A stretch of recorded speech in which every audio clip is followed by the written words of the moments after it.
इस वीडियो में हम हिमालय से निकलने वाली महत्वपूर्ण नदी सतलुज नदी तथा अन्य प्रमुख नदियों यमुना, ब्यास, गंडक के बारे में अध्ययन करेंगे।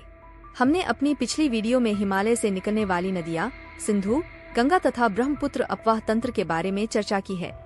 अगर आपने वह वीडियो नहीं देखी है तो आप उसे अवश्य देखें। सतलुज नदी रिवर सतलुज नदी भारत और पाकिस्तान में बहने वाली एक प्रमुख नदी है। सतलुज नदी सिंधु नदी प्रणाली की 5 प्रमुख नदियों में से एक है। सतलुज नदी 5 नदियों सतलुज, ब्यास, रावी, चिनाब और झेलम में से एक है, जो पंजाब क्षेत्र को 5 नदियों की भूमि के रूप में प्रसिद्ध बनाती है। सतलुज नदी का उद्गम तिब्बत में स्थित मानसरोवर झील के पास राक्सताल झील से होता है। सतलुज नदी की कुल लंबाई लगभग 1450 किलोमीटर है, जो इसे सिंधु नदी की सबसे लंबी सहायक नदी बनाती है। यह नदी तिब्बत से होकर हिमाचल प्रदेश में प्रवेश करती है और फिर पंजाब राज्य से होती हुई पाकिस्तान में प्रवेश करती है, जहां यह सिंधु नदी में मिल जाती है।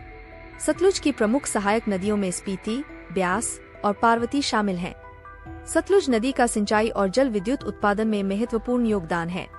पंजाब के प्रसिद्ध भाखड़ा नांगल बांध और नांगल बांध सतलुज नदी पर ही स्थित हैं, जो विशाल जलाशयों और विद्युत उत्पादन के लिए जाने जाते हैं। महत्वपूर्ण पॉइंट सतलुज नदी का ऐतिहासिक और सांस्कृतिक महत्व भी है। यह नदी प्राचीन काल से ही विभिन्न सभ्यताओं और संस्कृतियों का हिस्सा रही है। इस प्रकार सतलुज नदी न केवल एक महत्वपूर्ण जल स्रोत है, बल्कि यह क्षेत्र की कृषि, ऊर्जा उत्पादन और सांस्कृतिक धरोहर में भी महत्वपूर्ण भूमिका निभाती है। इन नदियों के अलावा कुछ महत्वपूर्ण नदियाँ जो हिमालय से निकलती है, उन नदियों का संक्षिप्त विवरण इस प्रकार है।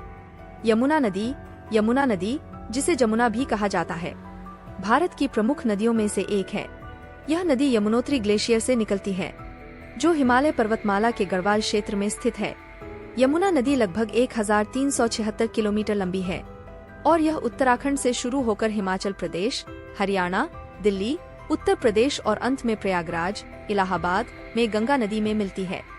यमुना नदी का धार्मिक और सांस्कृतिक महत्व भी है। इसे हिंदू धर्म में पवित्र माना जाता है और इसका उल्लेख कई धार्मिक ग्रंथों में किया गया है। यमुना के तट पर कई महत्वपूर्ण धार्मिक स्थल स्थित हैं, जैसे यमुनोत्री, मथुरा, वृंदावन और आगरा।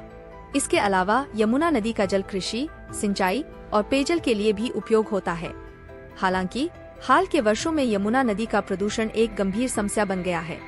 सरकार और कई गैरसरकारी संगठन इस समस्या के समाधान के लिए प्रयासरत हैं। ब्यास नदी भारत के उत्तर पश्चिमी भाग में बहने वाली प्रमुख नदी है।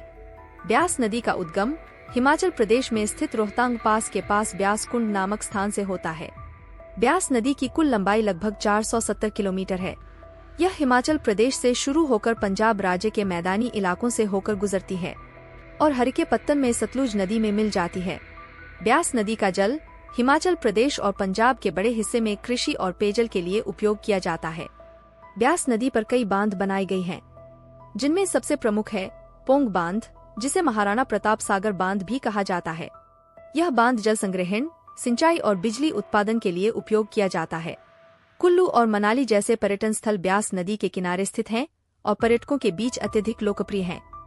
गंडक नदी जिसे नारायणी और सालग्रामी भी कहा जाता है, जो नेपाल और भारत के बीच बहने वाली एक प्रमुख नदी है। गंडक नदी का उद्गम नेपाल में स्थित हिमालय पर्वतमाला से होता है। गंडक नदी मुख्य रूप से नेपाल में 3 धाराओं से मिलकर बनती है, सप्तगंडकी, कृष्णा गंडकी और त्रिशूली गंडकी। गंडक नदी की कुल लंबाई लगभग 630 किलोमीटर है। गंडक नदी नेपाल से निकलकर भारतीय राज्य बिहार और उत्तर प्रदेश से होकर बहती है और अंत में पटना के पास गंगा नदी में मिल जाती है। अगर आपको हमारा वीडियो अच्छा लगा हो तो वीडियो को लाइक करें और ऐसी ही तथ्यों की जानकारी के लिए हमसे जुड़े रहे और हमारे चैनल को सब्सक्राइब जरूर कर ले और बेल आइकन को प्रेस कर दे, जिससे हमारी आगे आने वाली वीडियो की नोटिफिकेशन आपको मिल सके।